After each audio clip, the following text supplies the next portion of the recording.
প্রিয় দর্শক, স্বাগত জানাচ্ছি আগামীর বাংলাদেশ অনুষ্ঠানে। আজকে আমাদের সঙ্গে আলোচনায় রয়েছেন সিনিয়র সাংবাদিক ও কলামিস্ট এলআই নওয়াজ খান, রয়েছেন চিন্তক ও রাজনৈতিক বিশ্লেষক রেজাউল করিম রনি। আপনারা দুজনেই জানেন যে আমরা গত এক সপ্তাহ ধরে এক ধরনের একটা আবেগ, দুশ্চিন্তা, মন খারাপের মধ্যে দিন কাটাচ্ছিলাম। জুলাই যোদ্ধা এবং ইনকিলাব মঞ্চের আহ্বায়ক শরীফ ওসমান হাদী আমাদের ছেড়ে চলে গেছে। আজ তার জানাজা হয়েছে এবং ঢাকা বিশ্ববিদ্যালয়ে কবি কাজী নজরুল ইসলামের কবরের পাশে দাফন করা হয়েছে। হাদী শারীরিকভাবে আমাদের কাছ থেকে বিদায় নিয়েছেন, কিন্তু নিঃসন্দেহে তিনি আমাদের মধ্যে টিকে রয়েছেন তার চিন্তায়, তার ভাবনায়, তার কর্মে। জানাজার আগে প্রধান উপদেষ্টা প্রফেসর মোহাম্মদ ইউনূস তার বক্তব্যে বলেছেন যে, প্রিয় হাদী, আমরা তোমাকে ভুলব না, কেউ তোমাকে ভুলবে না। আজ তোমাকে আমরা বিদায় দিতে আসিনি, তুমি যে মন্ত্র রেখে গেছো সেটাকে ধারণ করে আমরা স্বাধীনতা ও সার্বভৌমত্ব রাখার লড়াই চালিয়ে যাব। তোমার দেখানো পথে সবাই আগামীর বাংলাদেশকে এগিয়ে নেবে, কেউ তোমাকে ভুলবে না, বরং তোমার মন্ত্র বয়ে নিয়ে যাবে। এলআই নওয়াজ খান, রাষ্ট্রের সর্বোচ্চ পর্যায় থেকে এমন বক্তব্য, এটা কি শুধু আবেগ, নাকি ভবিষ্যৎ, নাকি রাজনৈতিক একটি নৈতিক দিক নির্দেশনা? 90-এর যে গণ অভ্যুত্থানটা ঘটেছে সেটা ডাক্তার মিলনের গুলিবিদ্ধ হয়ে নিহত হওয়ার মধ্যে দিয়ে, একইভাবে জুলাই বিপ্লব যেটা আমরা দেখলাম সেটা টার্নিং পয়েন্ট ছিল আবু সাইদের হত্যাকাণ্ডের মধ্য দিয়ে। কিন্তু জুলাই বিপ্লবের পরে যে ফ্যাসিবাদ বিরোধী যেসব রাজনৈতিক দলগুলি ছিল তাদের মধ্যে নানা রকম অনৈক্য, অনেকের মধ্যে এরকম একটা ধারণা জন্মাচ্ছিল জুলাই বিপ্লব বুঝে ব্যর্থ হয়ে গেল। ঠিক এইরকম একটি পটভূমিতে আর একটা টার্নিং পয়েন্ট তৈরি হলো, সেটা হচ্ছে এই হাদীর শাহাদত বরণের মধ্য দিয়ে। আজকে তো জানাজা হলো, আমি জিয়া রহমানের জানাজায় উপস্থিত হয়েছিলাম। তখন তো ঢাকার লোক সংখ্যা খুব কম ছিল, এবং তখন বলা হতো যে মিশরের প্রেসিডেন্ট কর্নেল নাসেরের জানাজার পরেই জিয়া রহমানের জানাজা, বৃহত্তর জানাজা। তখন জানাজা এত বড় হয়েছিল, আমরা ভিতরে ঢুকতে পারি নাই, তখন এই ফার্মগেটের এখানে দাঁড়িয়ে জানাজা পড়েছিলাম। আজকে আমি যাইনি, যতটুকু শুনলাম সেটাও অনেকে ফার্মগেটে দাঁড়িয়ে জানাজা পড়েছে। তাহলে বোঝা যাচ্ছে যে কত লোকের সমাগম হয়েছে। অবাক হয়ে দেখলাম যে সমস্ত মানুষ চেহারার মধ্যে একটা ব্যথার ছাপ আছে, এবং ইমাম সাহেব অনবরতভাবে বললেন যে একটা হাদী চলে গেছে, কিন্তু লক্ষ লক্ষ হাদী বাংলাদেশে জন্ম নিয়েছে, এবং ভারতের আধিপত্যবাদের বিরুদ্ধে এই লক্ষ লক্ষ হাদীরাই লড়াই করবে, যারা এইসব বিপ্লবের কখনো মরে না, এবং যারা বরঞ্চ এই কাজগুলি করে তারা ইতিহাসে হারিয়ে যায়। আমি আগে বলেছিলাম যে চে গুয়েভারা কিন্তু যারা হত্যা করেছে তারা কিন্তু পৃথিবীর ইতিহাস থেকে হারিয়ে গেছে, তাদের কেউ চেনে না, কিন্তু সে কিন্তু জীবিত আছে। এবং একইভাবে হাদী আমাদের মধ্যে চিরকাল জীবিত থাকবে। এবং আর যে গুরুত্বপূর্ণ যে বিষয়টি, যারা এই হত্যাকাণ্ডটা সংগঠিত করেছে, আমি একটু দেখবেন যে বাংলাদেশে, পৃথিবীতে, আমি ইসরায়েল এবং ইন্ডিয়া, এরা দুইজনেই কিন্তু তার যেখানেই থাকুন যাকে তার পটেনশিয়াল এনিমি মনে করে তাকে ফিজিক্যালি ইলিমিনেট করার চেষ্টা করে। আমরা এটা ইন্ডিয়ার ক্ষেত্রে দিই, ইসরায়েল তো ফ্রিকুয়েন্টলি করে, কিন্তু শক্তি প্রয়োগের মাধ্যমে কখনো যে কাউকে, কোনো জনগোষ্ঠীকে যে দমন করা যায় না, সেটা কিন্তু ইতিহাসে বারবার প্রমাণিত হচ্ছে। আপনি ধরেন প্যালেস্টাইনে, আপনি যদি হামাসের কথা বলেন, হামাসের যে প্রতিষ্ঠাতা ছিলেন শেখ আহমদ ইয়াসিন, একজন পঙ্গু লোক ছিলেন যিনি হুইল চেয়ারে ঘুরতেন, তাকে ইসরায়েল হত্যা করে মনে করেছিল যে হামাস এবং এই প্রতিরোধ ক্ষমতাকে সম্পূর্ণ চূর্ণ করে দিলাম। কিন্তু আপনি লক্ষ্য করবেন যে প্যালেস্টাইনিরা ইসরায়েলের অত্যাধুনিক অস্ত্রের মুখে ইট পাথরে যুদ্ধ করত, আহমদ ইয়াসিনের এই হত্যাকাণ্ডের পরে তারা কিন্তু সশস্ত্র হয়ে গেল, এবং এখন তার সত্যিকার অর্থে পটেনশিয়াল থ্রেট ইসরায়েলের জন্য। কখনোই কাউকে শক্তির জোরে দমন করা যায় না, যেটা যেমন হাসিনা তার পটেনশিয়াল সমস্ত এনিমিকে ইলিমিনেট করার মধ্যে থাকার চেষ্টা করেছিল, থাকতে পারে নাই। এবং ইন্ডিয়া যে পথ বেছে নিয়েছে, এ পথ কিন্তু তাদের বিজয়ের পথ না, এটা এই পথ দিয়ে বরঞ্চ আমাদের যে যে জেনারেশন তাদের মধ্যে এই দেশপ্রেম যেভাবে জাগাই দিয়েছে, এর জন্যে ইন্ডিয়াকে আমি ধন্যবাদ জানাই। তাদের এই কারণেই তাদের মধ্যে এই দেশপ্রেমটা এতটা উচ্চ পর্যায়ে গেছে। রেজাউল করিম রনি, ডক্টর ইউনূস জানাজার আগে বক্তৃতায় আরও কিছু কথা বলেছেন। তিনি বলেছেন যে হাদি, তুমি যে মন্ত্র রেখে গেছো সেটাকে ধারণ করে লড়াই চলবে। এই মন্ত্রটা আসলে কি? এটি কি আদর্শিক দর্শন নাকি রাজনৈতিক প্রতিরোধের ভাষা? কি বলবেন আপনি? যে কোনো মন্ত্র কথাটা উনি মানে সংক্ষেপে সহজ করে বলার জন্য হয়তো সামনে আনছে, কিন্তু বিষয়টা হলো যে এটার একটা দার্শনিক ভিত্তি থাকে, এবং হাদি যে এখানে একটা আপনার প্রতিরোধ বা সংগ্রামী চরিত্র আকারে এখানে দাঁড়ালো, তারও কিন্তু একটা ব্যাকগ্রাউন্ড আছে, তারও একটা সিলসিলা আছে, তারও একটা ইতিহাস আছে। এবং সেই ইতিহাসে হাদির ইউনিকনেসটা কোথায় সেটা একটু বলি। সেটা হলো এই রাজনৈতিক সংগ্রাম কিন্তু লম্বা সময় ধরে বাংলাদেশে ছিল, একদম স্বাধীনতার পর থেকেই। আপনি যদি মেজর জলিলের কথা দেখেন, হ্যাঁ, মেজর জলিলরা প্রথম থেকেই কিন্তু এখানে আধিপত্যবাদ সম্প্রসারণবাদের বিরুদ্ধে মুক্তিযুদ্ধ এক সেম টাইম শেষ করার সাথে সাথে বা সাথে একই সাথে একদম সংগ্রাম শুরু হয়ে গেল। কিন্তু হাদির ইউনিকনেসটা হলো এই সংগ্রামের ক্ষেত্রে বাংলাদেশের যে আওয়ামী ফ্যাসিবাদটাকে আমরা দীর্ঘদিন যাবৎ যেটাকে একটা কালচারাল ফ্যাসিবাদ বলতাম, এটার যে একটা সাংস্কৃতিক পাটাতন তৈরি করা হয়েছে এবং এটাকে যে নর্মালাইজ করার জন্য যে ধরনের কালচারাল লজিক সমাজ উৎপাদন করা হয়েছে, যেভাবে এটাকে মূলধারার মধ্যে প্রথিত করা হয়েছে তার বয়ান, ন্যারেশন, হিস্টোগ্রাফির মধ্যে, এটাকে চ্যালেঞ্জ করার জন্য যে একটা সাংস্কৃতিক পাটাতন লাগবে এবং একই সাথে রাজনৈতিকভাবেও নিজেদের এম্পায়ার, এই দুইটার সম্মিলিত একটা চরিত্র এর আগে আমরা খুব বেশি দেখি নাই। আমরা ওসমান হাদিকে দেখলাম, অ্যাট দ্য সেম টাইম উনি নির্বাচনের প্রার্থী, কিন্তু তার আগেই উনি কিন্তু সাংস্কৃতিক প্রতিরোধের জন্য ইনকলাব মঞ্চ, ইনকলাব কালচারাল সেন্টার, এবং উনি নিজে ইনকলাব মঞ্চ করার আগের থেকে সীমান্ত হাদি নামে উনি কবিতা লিখতেন। তো একজন কবি হিসাবেই কিন্তু তারে আমরা চিনতাম, এবং আমি তো তাকে অনেক আগের থেকে চিনি, এবং বিভিন্ন বিষয়ে পড়াশোনার জন্য বাংলাদেশের ইতিহাস, রাজনৈতিক দর্শন এগুলো জানার জন্য হাদির যে প্রচেষ্টা ছিল, এটা তো আমরা নিজেরা আমরা দেখছি, সাক্ষী। আমাদের কাছ থেকে সবসময় বই পুস্তকের খোঁজখবর নিত সে।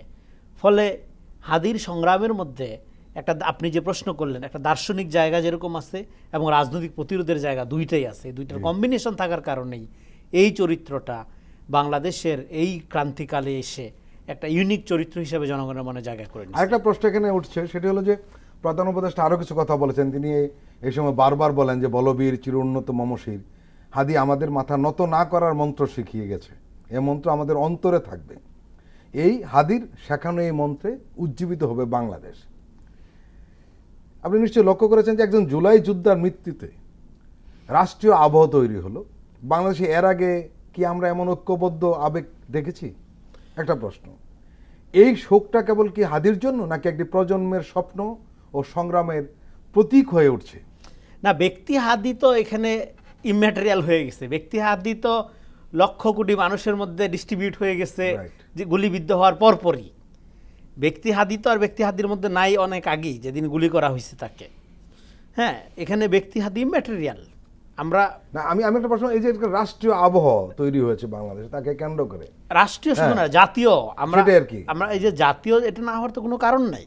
কারণ হাদি কিন্তু সবসময় জাতীয় সার্বভৌমত্ব এবং জাতীয় ঐক্যের কথা বলতেন, এবং আপনি দেখবেন না যে কোনো দলীয় বয়ান উনি প্রেসক্রাইব করছে হাদিকে, কখনো দেখবেন না।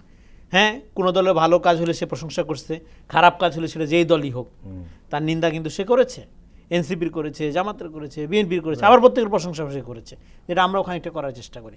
ফলে জাতীয় ইমোশন বা এই যে জাতির মধ্যে ছড়িয়ে যাওয়ার যে আপনার ব্যাপারটা, এটা তো তার কর্মকাণ্ডের মধ্যে ছিল, এটা তো সে কর্মকাণ্ডের মধ্য দিয়ে এটা অ্যাচিভ করছে।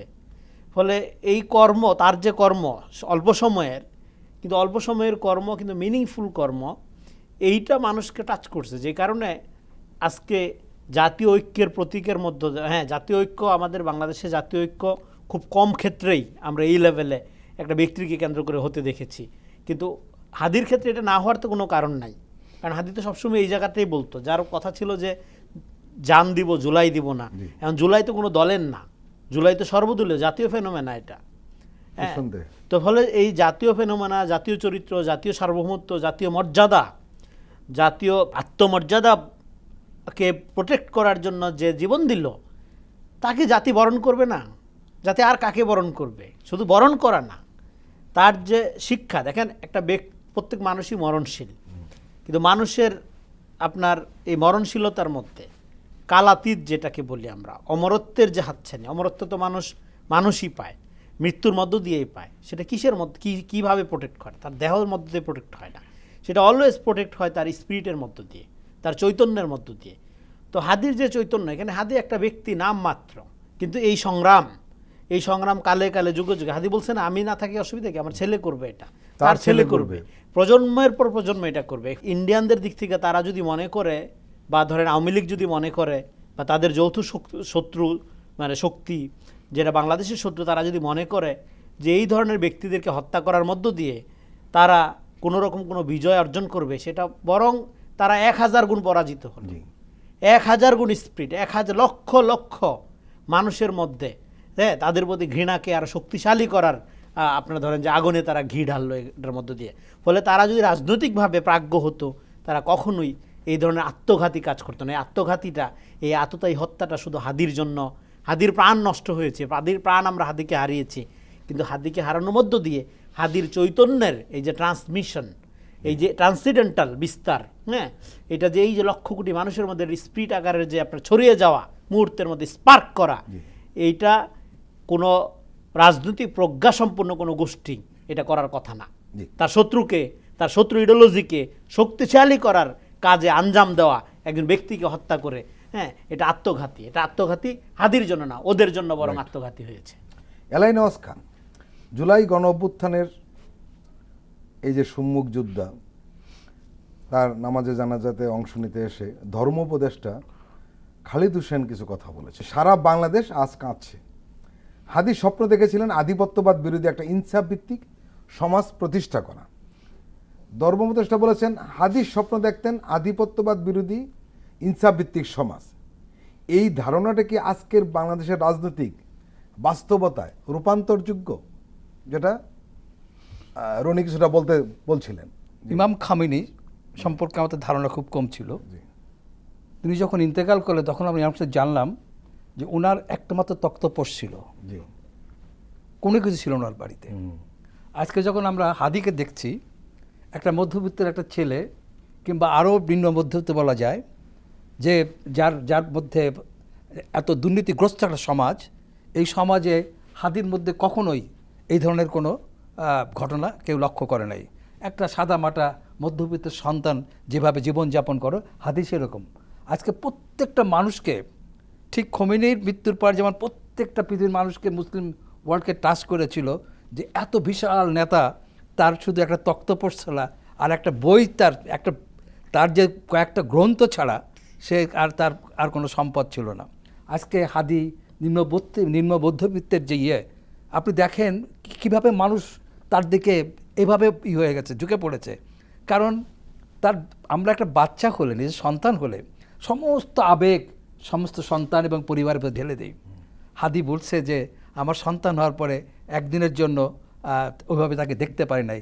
তার স্ত্রী বলছে যে দেখো, যে ইনকলাব মঞ্চের আহ্বায়ক তোমার সঙ্গে সাক্ষাৎ করতে এসছে, বাচ্চাকে বলতো সাক্ষাৎ করতে আসছে। এই সব কিছু মিলে তার জীবন দেওয়ার যে যে কি বলে, জীবন দেওয়ার জন্য যে বেপরোয়াতার একটা ব্যাপার, যে ঠিক দেশের জন্য আমি জীবন দিতে প্রস্তুত, এটা তার বক্তৃতায় বিভিন্ন জায়গায় আমরা দেখেছি। সব কিছু মিলে মানুষের মধ্যে সে এমন একজন বিপ্লবী হিসাবে নিজেকে প্রতিষ্ঠা করতে সক্ষম হয়েছে। আমরা জানতে চাচ্ছিলাম এই যে তার চিন্তা, এই যে তার জীবনযাপন, এটা কি প্রচলিত রাজনীতির মধ্যে প্রভাব ফেলবে না? অসম্ভবভাবে প্রভাব পড়বে। কারণ হলো যে একটা জিনিস সে প্রমাণ করে গেছে, যে শুধু অর্থ, বিত্ত, করাপশন দিয়েই, সম্পদ দিয়েই কিছু করা যায় না, সব কিছু করা যায় না। বিত্তহীন অবস্থায় মানুষ কিভাবে তাকে মেলে ধরতে পারে জাতির সামনে, সেটা কিন্তু হাদি প্রমাণ করে গেছে।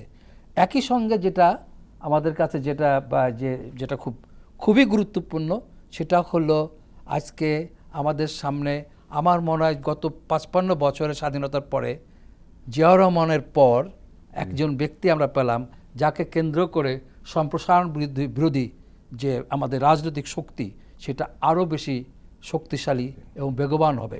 এবং আমি তো ইয়াং জেনারেশনের মধ্যে দেখছি এখন যে যে জেএনজি যে প্রজন্ম, তারা সাংঘাতিকভাবে এই যে কোনো আধিপত্যবাদের বিরুদ্ধে যে কোনো আধিপত্যবাদের বিরুদ্ধে, যেহেতু ভারত একদম আমার নিকট প্রতিবেশী এবং তার আমাদের রাজনীতির প্রতিটা ক্ষেত্রে তার যে হস্তক্ষেপের যে প্রবণতা, এবং আমরা মনে করে থাকি যে 15 বছর প্রত্যেকটা লোক এটা বিশ্বাস করে যে গত 15 বছর যে ফ্যাসিবাদী শাসন শেখ হাসিনা চালিয়েছে কেবলমাত্র ভারতের ইয়াতে সহযোগিতায়। সুতরাং হাদি আমাদেরকে শিক্ষা দিয়ে গেল যে আমাদেরকে রুখে দাঁড়াতে হবে। আপনি একটা নিশ্চয়ই লক্ষ্য করেছেন যে প্রধান উপদেষ্টা কিন্তু নির্বাচন নিয়েও কথা বলেছেন, যে হাদি কিভাবে নির্বাচন করত, এবং উনি আহ্বান জানিয়েছেন যে হাদির যে নির্বাচন পদ্ধতি মানুষকে কষ্ট না দিয়ে এই পদ্ধতি যাতে অন্যান্য রাজনৈতিক দলের প্রার্থীরাও গ্রহণ করে আহ্বান জানিয়েছেন।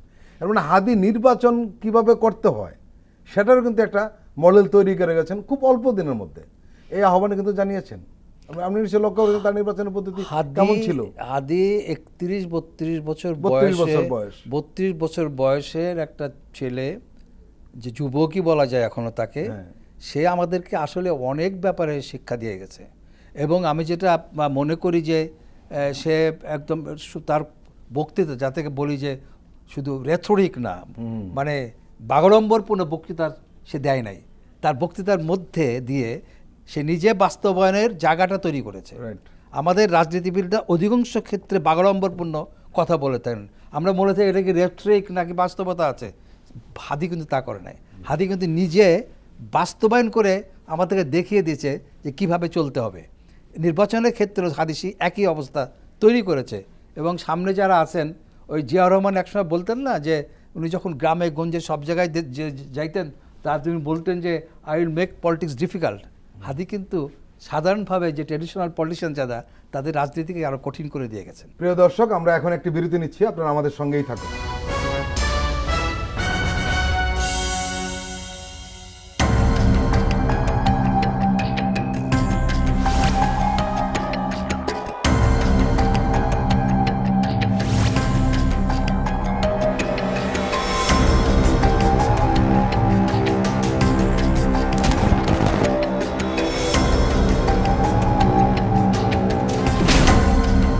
ফ্যাসিবাদের দিনলিপি, গবেষণা ও উপস্থাপনা সাইদ খান, প্রযোজনা আফরোজা সুলতানা ও মামুন মাহমুদ। দেখবেন প্রতি রবি থেকে বৃহস্পতিবার সন্ধ্যা 7টায়।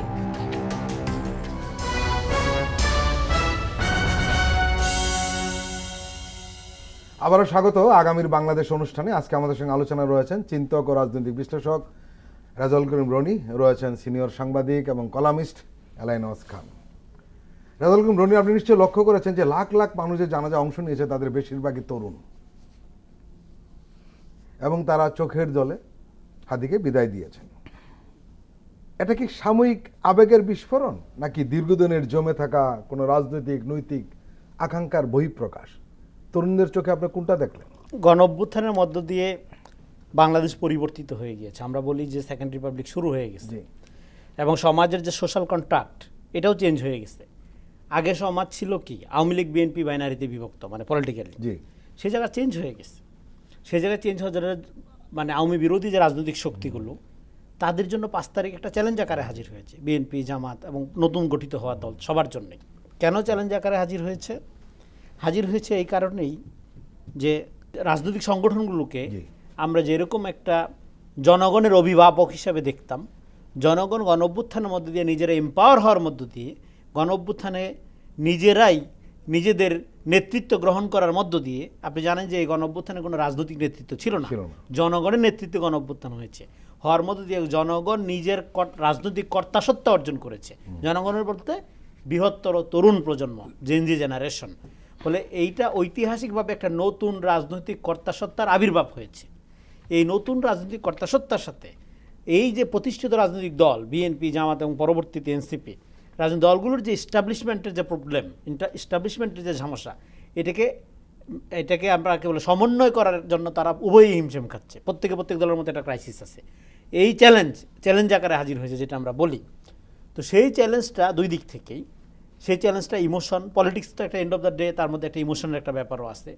অ্যাট দ্য সেম টাইম এই যে নতুন যে গণ অভ্যুত্থানের মধ্যে দিয়ে রাজনৈতিক কর্তাসত্তার আবির্ভাব করলো, সেখানে তাদের যে আকাঙ্ক্ষা, তারা কোন ধরনের রাষ্ট্র দেখতে চায় না সে ব্যাপারে রায় দিল তারা 5 তারিখে। মানে হাসিনার মডেল দেখতে চায় না, কিন্তু কোন ধরনের রাষ্ট্র দেখতে চায় সেইটা করার প্র্যাকটিসও তো পুরানা রাজনৈতিক দলগুলোর মধ্যে এর মানে কি হাদিকে একটা এখন একটা আইডিয়া হয়ে দাঁড়িয়েছে? ডেফিনেটলি মানুষ মারা যাওয়ার পরে, এই যে যেটা এর আগে আমি বলার চেষ্টা করছিলাম, অমরত্ব থাকে তো তার স্পিরিটের মধ্যে দিয়ে, এবং স্পিরিটটাকে যখন আপনি ব্যাখ্যা করবেন, আলোচনা করবেন, তখন এন্ড অফ দ্য ডে আপনি পাবেন একটা আইডিয়া, একটা বা একাধিক আইডিয়া পাবেন। সেই আইডিয়াকে যখন আপনি প্র্যাকটিক্যালি ট্রান্সলেট করবেন, তখন পাবেন আপনি কর্মসূচি। সেই কর্মসূচির মধ্য দিয়ে আপনি একটা মূর্ত রাজনীতি, ফলে বিমূর্ত, অ্যাবস্ট্রাক্ট অ্যান্ড প্র্যাকটিক্যাল, এইটার মধ্যে যে আপনার সেতু বন্ধনটা তৈরি করে, এটার মধ্যে যে জিনিসটা ম্যাটার করে, সেটা হলো আইডিয়া। আপনি একদম রাইটলি বলেছেন।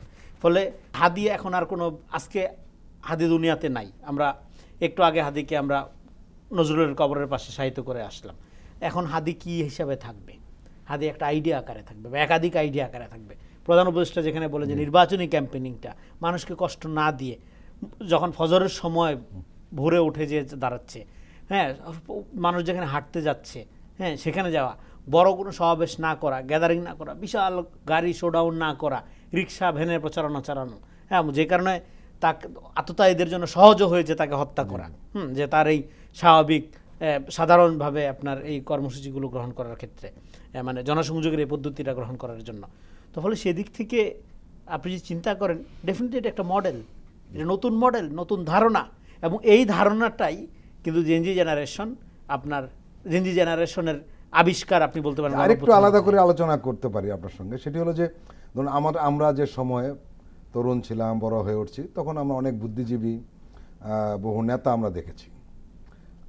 এরপরে আপনারা আসলেন, আপনারাও দেখেছেন অনেকে। কিন্তু এই যে তরুণরা বিভিন্ন সময় বহু নেতা এবং বুদ্ধিজীবী দেখেছেন, এরা কিন্তু কেউ আলাদা হয়ে উঠতে পারেনি তরুণদের কাছে। কিন্তু আপনি লক্ষ্য করেছেন নিশ্চয়ই, অল্প একটি সময়ের মধ্যে হাদি তাদের মধ্যে আলাদা হয়ে উঠলেন। এর কারণটা কি?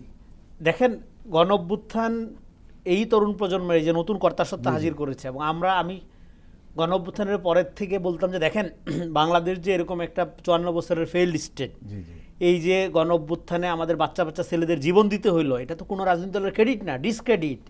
এটা নিয়ে গর্বের কিছু নাই। তো আপনি আমার বাচ্চা, দুধের শিশুর মতো 4 বছরের বাচ্চা প্রায় মারা গেছে, তো এটা তো গর্বের কিছু না। মানে আপনাদের ফেইলিওর, এটা আপনাদের সরি হওয়া উচিত। গোটা জাতির কাছে বলা উচিত যে আমরা আমাদের বাচ্চাদের প্রোটেক্ট করতে পারিনি।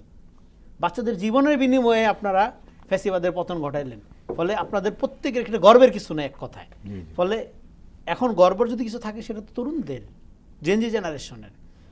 ফলে এই জেনজি জেনারেশনের রাজনীতিটা, এই আইডিয়াটার ক্ষেত্রে আমরা প্রথম থেকে বুঝলাম যে তাহলে এটা কেন হইল এরকম।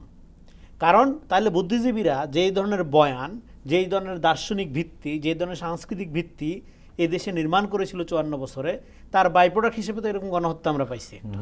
তার মানে বুদ্ধিজীবিতার কোর্সটা, পুরো প্যাকেজটাই ফেল করছে। এই জন্য আমরা গণ অভ্যুত্থানের পরে বলা শুরু করলাম যে আমাদের আর কোনো বুদ্ধিজীবী দরকার নেই, আমরাই বুদ্ধিজীবী, আমাদের আর কোনো জাতির পিতার দরকার নেই, আমরাই জাতির পিতা। হ্যাঁ, কারণ আমরা মনে করলাম যে এই যে জাতীয় মুক্তির সংগ্রাম 1971 সাল থেকে এই পর্যন্ত হইল, রাজনৈতিক মুক্তি তো আসলো না, রাজনৈতিক স্বাধীনতা আসলো না। কথা বললে গুম হয়ে যাচ্ছে, কথা বললে ক্রসফায়ার হয়ে যাচ্ছে। হ্যাঁ, একটা প্রচণ্ড রকম নিপীড়নের মধ্য দিয়ে মানুষকে আপনার পার হইতে হইল। তো এই যে মানে আপনার গুম, খুন, লুটপাট, বেসুমার অর্থ পাচার, হ্যাঁ, এবং একটা পরিবারের হাতে একটা দেশ জিম্মি, এবং এর পক্ষে মতামত উৎপাদন করার জন্য মেইনস্ট্রিম মিডিয়া, বুদ্ধিজীবীরা সব রেডি, 2-4টা ব্যতিক্রম বাদে, 2-4টা। এবং এরপরও কোনো ব্যক্তি কিন্তু এই তরুণদের কাছে মডেল হতে পারেনি। হাদি অল্প সময়ের মধ্যে হয়ে গেল কেন? এবং এই হাদি মারা যাওয়ার পরে এখন আমার কাছে এটা মনে হচ্ছে যে একমাত্র মডেল হাদি একমাত্র মডেল না, লক্ষ লক্ষ চৈতন্যের উত্থান হয়েছে এইভাবে। কারণ আমরা গণ অভ্যুত্থানের মধ্য দিয়ে এখানে যে তরুণ প্রজন্ম, হাদি ইনক্লুডিং হাদি, আপনি যদি লক্ষ্য করেন, তারা এট দ্য সেম টাইম, তারা কিন্তু হুট করে আবেগ হয়েছে 5 তারিখে নেমে গেছে, ব্যাপারটা এরকম না। তার লম্বা সময় ধরে এই যে ফ্যাসিবাদী বয়ান, এই বয়ানের বিরুদ্ধে প্রস্তুতি নিয়েছে লম্বা সময় ধরে, মানে ইউনিভার্সিটি, কলেজ লাইফ থেকে শুরু করে প্রস্তুতি নিয়ে তারা ছোট ছোট পাঠচক্র করেছে, তারা নিজেরা সাংস্কৃতিকভাবে প্রস্তুতি নিয়েছে, ইনক্লুডিং হাদিরে হয়তো বেশিরভাগ মানুষ হয়তো 5 তারিখের পরে চিনতেছে, আমরা বলতেছি আমরা যারা ক্লোজলি ছিলাম। সো এটার একটা কিন্তু এই গণ অভ্যুত্থানে কিন্তু একটা সাংস্কৃতিক পাটাতন আছে, ফলে এটা যে হুট করে জনগণ নামছে, ডেফিনেটলি সেটা ট্রু, কিন্তু আমি বলতেছি এই যে তরুণ প্রজন্ম নেতৃত্বের যে অংশটা, সেই অংশটার মধ্যে একটা সাংস্কৃতিক প্রস্তুতি ছিল, এবং সেই প্রস্তুতির মধ্যে তারা রাইটলি আইডেন্টিফাই করেছে আমাদের পুরানা ইস্টাবলিশমেন্টের করাপ্ট বুদ্ধিজীবীদের কথা শুনলে হবে না, রাইট। আমাদেরকে বুদ্ধিজীবীদের দায়িত্বটা আমাদেরই পালন করতে হবে। এই জন্য তারা এক হাতে কলম আরেক হাতে আপনার স্বাধীনতার পতাকা, দুইটা একসাথে নিয়ে নামছে। আপনি তাদের লেখালেখি দেখেন, আপনি হাদির কবিতাগুলো দেখেন, অন্যান্যদের লেখালেখি দেখেন, আমাদের জেনারেশনের এন্টার সাহিত্যকর্মগুলো দেখেন, আমাদের লেখালেখি মেইন স্ট্রিম মিডিয়া, তথাকথিত মেইন স্ট্রিম মিডিয়া আমাদেরকে নেয় নাই, বড় বড় পত্রিকা আমাদের লেখা ছাপে নাই, টেলিভিশনগুলো হাসিনার আমলে আমাদেরকে বয়কট করছে, কিন্তু তরুণরা ঠিকই গ্রহণ করেছে। তরুণরা ঠিকই গ্রহণ করেছে। ফলে এই হাদি জাস্ট আজকে এই মর্মান্তিক গুপ্ত হত্যার কারণে হাদি সামনে এসেছে, জনগণের আবেগের বই প্রকাশের একটা সিম্বল আকারে হাজির হয়েছে, কিন্তু এই মডেলটাই বাংলাদেশের তরুণদের মডেল, এইটাই ইন জেনারেল মডেল, এটা এবং এইটাই আমাদের আর এই কারণে হাদির সঙ্গে তরুণদের রিলেশনটা হয়। কারণ আপনি তার সাথে রিলেশন দ্রুত তৈরি করবেন একটা লোককে না দেখে না জি, জি, চিনা, জি। যে আপনার স্বভাবের কাছাকাছি, যে আপনার স্বভাবের অন্তর্গত, যার স্বভাব রুচি চিন্তা চেতনা আপনার ধারণা আকাঙ্ক্ষা স্বপ্নকে রিফ্লেক্ট করে। জি। হাদি সেই ক্যারেক্টারটা, এই জন্য হাদি শুধুমাত্র একটা ব্যক্তি না, এটা একটা ক্যারেক্টারিস্টিক্স, এবং এই ক্যারেক্টারিস্টিক্সটা এই টাইপটা জি। এই সমাজে এটাই মূলধারা 5 তারিখের পরে। ফলে সবচেয়ে আপনি মনে করি যে স্টুপিড অ্যাক্টিভিটি, আপনি যদি শত্রু মনে করেন হাদির মতো চরিত্রকে, ক্যারেক্টারকে, এই ধরনের চরিত্রকে কখনো কাপুরুষের মতো হত্যা করতে হয় না। হত্যা করলে যেটা হয় এটা এম্পাওয়ার্ড হয়, এটা মেইন স্ট্রিম হয়। এখন হাদি ফেনোমেনা, গ্লোবাল ফেনোমেনা হবে, নিঃসন্দেহে। বাংলাদেশের একটা ন্যাশনাল ফেনোমেনা না, পাবলিক শুধু তরুণ কেন বলছেন আপনি, নারী শিশু মানে শিশু মানে কিশোর থেকে শুরু করে বয়োজ্যেষ্ঠদের মধ্যে বয়োজ্যেষ্ঠ শুরু করে এটা ন্যাশনাল ফেনোমেনায় তৈরি হয়েছে না। এইটা তৈরি হওয়ার কারণটা হলো এই যে আপনার জাতীয় সার্বভৌমত্বের, এই যে জাতীয় চৈতন্য, এই যে ধরেন জিয়া রহমানের কথা, যেমন হাদি জীবিত থাকতে আমাকে বারবার বলতে ভাই জিয়া রহমানের কোন লেখাগুলো বেশি বেশি পড়া দরকার বলেন তো। আমার সাথে অনেকবার তার এগুলো নিয়ে আলাপ হয়েছে, কথা হয়েছে। প্রায় জিয়া রহমানের প্রসঙ্গ হ্যাঁ, আনতেন। জিয়া রহমান আপনি দেখেন, এবং জিয়া রহমানের মডেলটাই কিন্তু উনি ফলো করতে চেষ্টা করেছিলেন। ফলে এটা আজকে এবং বাংলাদেশের মডেল এটা, আপনি হাদি হন XYZ যেই হন, বাংলাদেশের অগ্রগতি বাংলাদেশ সমৃদ্ধি পন্থা মডেল। বাংলাদেশ পন্থার এই মডেলটা এইটাই, জিয়া রহমানের এই মডেলটাই। এলাইনওয়াজ খান, আপনি দীর্ঘদিন সাংবাদিকতা করেছেন, রাজনীতিবিদদের খুব কাছ থেকে দেখেছেন। আপনি নিশ্চয়ই লক্ষ্য করেছেন জিয়াউর রহমানের পরে কোনো রাজনৈতিক দলে দীর্ঘদিন সময় চলে গেছে, কোনো রাজনৈতিক দলে কোনো নেতা তরুণদের নেতা হয়ে উঠতে পারেননি। হাদিকে আমরা দেখলাম একটা ব্যতিক্রম। এই যে অন্যান্য রাজনৈতিক দলের নেতারা তরুণদের নেতা হয়ে উঠতে পারলেন না, এটা কি আমাদের প্রচলিত রাজনৈতিক নেতৃত্বের ব্যর্থতার ইঙ্গিত? আমাদের তো নিশ্চয়ই আমাদের যে প্রচলিত যে রাজনীতি, ঘুণে ধরা রাজনীতি, এই ঘুণে ধরা রাজনীতি হলো অনেকটা হলো যে আপনার পুরানো জমিদারি স্টাইলে একটা পলিটিক্যাল পার্টি চলা। এখানে দেখা গেল যে পার্টির নেতাই একদম ছোটোখাটো জমিদার, যার যার এলাকায় সে কিন্তু ছোটোখাটো জমিদারে পরিণত হয়েছে। আজকে এই তিক্ত অভিজ্ঞতাগুলি তরুণদেরকে নাড়া দিয়েছে যে এই যে একটা মানে কি বলে যে সুসংগঠিত জমিদারিত্ব, মানে একটা সংগঠনের মধ্যে দিয়ে ছোট ছোট জমিদারদের তৈরি করা, এরা কিন্তু হয়েছে। প্রত্যেকটা সে জেলা লেভেলে যিনি একজন পার্টির নেতা তিনি ওই এলাকার জমিদার। তারা কিন্তু মূলত যে যাইভাবে দেখুক না কেন, তারা সাম্রাজ্যবাদ, সামন্তবাদ এবং সম্প্রসাদবাদের কিন্তু লেজুড় হিসাবেই তারা থাকে। যেভাবেই তারা গণতন্ত্রের কথা বলুন না কেন, বহু বছর ধরে এই তরুণরা এটা দেখছে যে এটা নাম। আর যেটা আমার কাছে আরেকটা বিষয় খুব ইম্পর্টেন্ট, সেটা হলো যে আপনি দেখবেন যে পৃথিবীর ইতিহাস কিন্তু সাহসী ব্যক্তিরাই রচনা করেছে।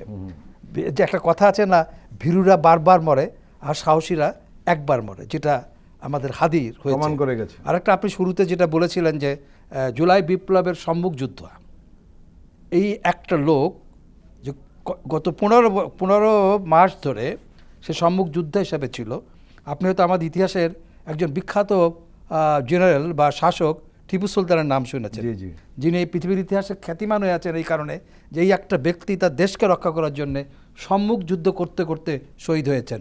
ঠিক টিপু সুলতানের মতো সম্মুখ যুদ্ধ করতে করতে আমাদের হাদি শহীদ হয়েছেন। এলাইনওয়াজ খান, আর হাদি কোনো রাজনৈতিক দল করেননি, কিন্তু আপনি নিশ্চয়ই লক্ষ্য করেছেন যে হাদি কিন্তু তরুণদের কাছে রাজনৈতিক একটা বিকল্প মডেল হিসাবে সামনে চলে আসছে। এর মানে কি, হাদির মতো তরুণরা, যেটা রাজুল করিম রনি বলছিলেন ব্যক্তি একা হাদি নয়, এরকম লক্ষ্য হাদি তৈরি হয়েছে। এই লক্ষ্য হাদি যে তৈরি হয়েছে, বিকল্প হাদি তৈরি হচ্ছে, একটা প্রচলিত রাজনীতিকে কি বার্তা দিবে? শেষ পর্যন্ত কি তারা প্রচলিত রাজনীতিকে ধাক্কা দিতে পারবে? আপনি একটা জিনিস লক্ষ্য করবেন যে পৃথিবীতে অনেক বড় বড় আন্দোলনগুলি হয়েছে, সেই আন্দোলনগুলি কিন্তু সব কিছু যে পুরোপুরি কলুষিত হয়েছে তা না। এবং বড় আন্দোলনগুলির ফলে এক ধরনের জনগণের মধ্যে এক ধরনের বিচ্ছিন্নতা দিশাহারা ভাব থাকে, যেটা আমরা জুলাই বিপ্লবের দেখেছি। এই ছেলেগুলি একদম পার্টিকুলার কোনো আদর্শ দ্বারা সংগঠিত শক্তি হিসেবে আসে নাই, তারা বিচ্ছিন্নভাবে এসে সংগঠিত হয়েছে। এবং আস্তে আস্তে আস্তে আস্তে তারা হয়তো একটা রাজনৈতিক আইডিয়া এবং আদর্শ তাদের সামনে আসছে। তারা কিন্তু সুনির্দিষ্ট রাজনৈতিক আদর্শ নিয়ে আন্দোলনে ঝাঁপিয়ে পড়ে নাই। আস্তে আস্তে তারা আদর্শের জায়গাকে উন্মোচিত করছে এবং রাষ্ট্রের সঙ্গে তাদের আইডিয়াকে সম্পৃক্ত করার জন্যে তারা অব্যাহত লড়াই করে যাচ্ছে। আমি একটা জিনিস লক্ষ্য করবেন যে আমাদের রাজনৈতিক দলগুলো যারা ট্র্যাডিশনাল পলিটিক্স করছেন, তারা কিন্তু এই জেনারেশনকে কিন্তু উপলব্ধি করতে পারেন নাই, এখনও পর্যন্ত করতে পারেন নাই। এখনও পর্যন্ত এদেরকে বুঝতে পারেন নাই আপনি। এবং কেন বুঝতে পারেন নাই? এখন যে জেনারেশনের পলিটিক্স এখন হচ্ছে, তারা কিন্তু গত 15 বছরে যে 40% লোক ম্যাচিউর হয়েছে, ভোটার হয়েছে, তাদের সাথে এদের কোনো ইন্টারাকশন হয় নাই। ফ্যাসিবাদ বিরোধী যে রাজনৈতিক ঐক্য গড়ে উঠেছিল জুলাই বিপ্লবের মধ্য দিয়ে, সেই ঐক্যের ফাটল দিয়া এই ঘাতক প্রবেশ করেছে। এর দায় শুধু সরকারের না, এই এই এই রাজনৈতিক দলগুলোকে গ্রহণ করতে হবে। রাজুল করিম রনি, যখন তরুণরা রাজনীতিবিদ নয়, একজন আদর্শবান কর্মীকে মডেল বানায়, এটা কি রাষ্ট্রের জন্য সতর্কবার্তা নয়? আর রাজনৈতিক দলগুলোর জন্য তো সতর্কবার্তা নাকি? হ্যাঁ, সতর্কবার্তা, কিন্তু ইটস এ ভেরি প্রিম্যাচিউর মানে অবস্থা। কারণ হইলো ধরেন এটা এখনো কোনো একটা ফর্ম নেয়নি, কিন্তু এটা অনুভূতি আকারে সবার মধ্যে আছে। এবং সেই অনুভূতিটার রাজনীতিটা যতটা ট্রান্সপারেন্ট ওয়েতে যে দল ধারণ করবে, সেই দলের দিকেই এই আবেগটা ধরেন যাবে। সেটা ধারণ করার ক্ষেত্রে দলগুলোর জন্য একটা চ্যালেঞ্জ। এবং যেই দল এটাকে রাষ্ট্র গঠনের জন্য এবং সম্মিলিত জাতীয় স্বার্থের আলোকে পরিচালিত করবে, আমার ধারণা সেই দলের দুষ্ত্রুটি যাই থাকুক, এই জনসমর্থনটা বা এই জনপ্রিয়তার বা এই নতুন যে ইমোশন, সেইটার রাজনৈতিক এজেন্সি সেই দলই হয়ে উঠবে।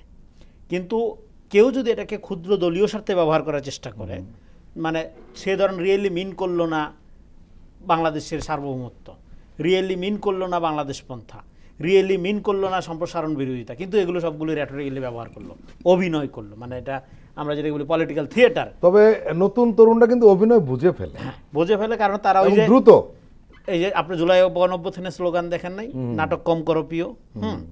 তো ফলে নাটক শুরু হওয়ার আগে তারা বুঝে যায় যে নাটক শুরু হয়ে যাচ্ছে। হ্যাঁ, তো ফলে নাটকের কোনো সুযোগ নেই। যেন 5 তারিখের পরে রাজনীতির চ্যালেঞ্জ কি জানেন? বড় চ্যালেঞ্জটা হলো যে ট্রুথ অ্যান্ড পলিটিক্স, এই দুইটাকে আপনার মিলাইতে হবে। আপনি যদি ট্রুথফুলি পলিটিক্সটা না করেন, ধরেন আপনার অনেক ঘাটতি আছে, আপনি অনেক কিছু পারেন না, মানুষ মাফ করবে। কিন্তু আপনি যদি হাসিনার মতো প্রতারণা করেন, মানুষ আপনাকে ক্ষমা করবে না। আপনি যদি মানুষকে আন্ডারমাইন করেন, মানুষ আপনাকে ক্ষমা করবে না।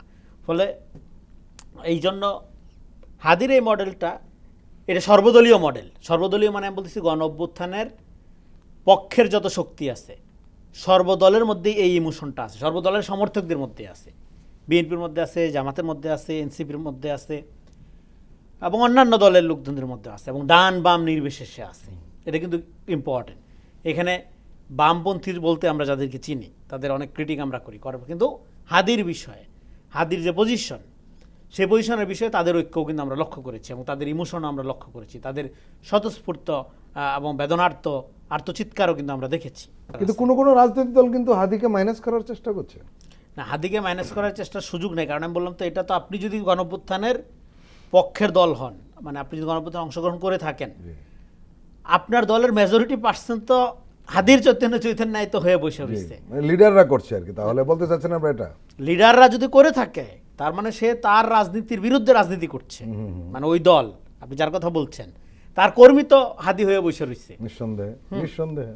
তো এখন আপনি কি রাজনীতি করতেছেন? তাহলে আপনি আপনার নিজের দলের বিরুদ্ধে করতেছেন। আপনি তো হাদির বিরুদ্ধে রাজনীতি করছেন না, শুধু নিজের দলের বিরুদ্ধে রাজনীতি করছেন। এটা তো আনন্যাচারাল, এটা তো হইতে পারে না, অস্বাস্থ্যকর, আত্মঘাতী রাজনীতি, এটা হইতে পারে না। কিন্তু আবার এট দ্য সেম টাইম এটাকে ওভার পলিটিসাইজ করা, মানে যেটা ধরেন হাদি মিন করে নাই, যেমন ধরেন হাদির বক্তব্য আছে কি আপনি প্রথম আলো ডেইলি স্টারের এই যে স্যাবোটেজটা ঘটানো, হাদির স্পষ্ট বক্তব্য আছে, হ্যাঁ আমরা প্রথম আলো সমালোচনা করেন, ডেইলি স্টার সমালোচনা করেন, এবং আপনি যদি মনে করেন এই প্রতিষ্ঠান ক্ষতিকর, আপনি এরকম 10টা প্রতিষ্ঠান গড়ে তোলেন। হ্যাঁ, চমৎকার বক্তব্য রেখেছে। সে তার পজিশনটা কিন্তু, ফলে আপনি হাদির ইমোশিত হয়ে যে কাজটা করলেন সেটা কিন্তু হাদির স্পিডের বিরুদ্ধে গিয়ে করলেন। হাদি কিন্তু এই রাজনীতি প্রেসক্রাইব করে নাই, হাদির রাজনীতিটা কনস্ট্রাকটিভ, ন্যাশন বিল্ডিং এর রাজনীতি সে করছে, ইনসাফের কথা বলছে সে বারবার, মানবিক মর্যাদাবোধের কথা বলছে বারবার।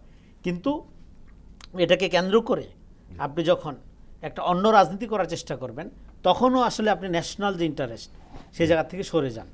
এজন্য আমাদের এই যে রাজনৈতিক দলগুলো যে জায়গায় কথা আপনার যে প্রশ্ন আপনি করলেন, প্রধানতম দায়িত্ব হলো এই যে নতুন বাংলাদেশের আত্মমর্যাদা বোধ সম্পন্ন চৈতন্যের উদ্বোধন হয়েছে, এটাকে ইনকর্পোরেট করা এবং একটা মানবিক মর্যাদা বোধ সম্পন্ন বাংলাদেশ গঠন করা। তাহলেই আপনার হাদির স্পিডের প্রতি আপনি মর্যাদাবান থাকবেন। আর রাজনৈতিকভাবে আপনি এটা দেখাইতে পারেন যে হ্যাঁ হাদির জন্য আপনি করতে, সব রাজনৈতিক দল আপনারা হ্যাঁ নিজেরা এখন পপুলিজমের জন্য এটা করতে পারেন যে মানুষ যেহেতু এটা পছন্দ করছে, মানুষ যেহেতু এখন এদিকে আছে আমিও এটা দিকে, নো, এটা হবে না। কারণ হইলো এখানে একটা সলিড আপনার একটা আত্মত্যাগ এবং যেটাকে বলবো যে বিলঙ্গিং, যেটা সে মিন করে এবং যেভাবে অ্যাক্ট করেছে, এবং ট্রুথ অ্যান্ড পলিটিক্স, এই দুটাকে যদি আপনি মিলাইতে না পারেন তাহলে জনগণ আগামী দিনে কিন্তু আপনাদেরকে গ্রহণ করবে না। রেজাউল করিম রনি এবং এলাইনাস খান, আপনারা দুজনে আমাদের দীর্ঘ সময় দিলেন, আপনাদেরকে আন্তরিক ধন্যবাদ। প্রিয় দর্শক, আজকের অনুষ্ঠান আমরা এখানে শেষ করছি। আপনারা ভালো থাকবেন, সুস্থ থাকবেন। আল্লাহ হাফেজ।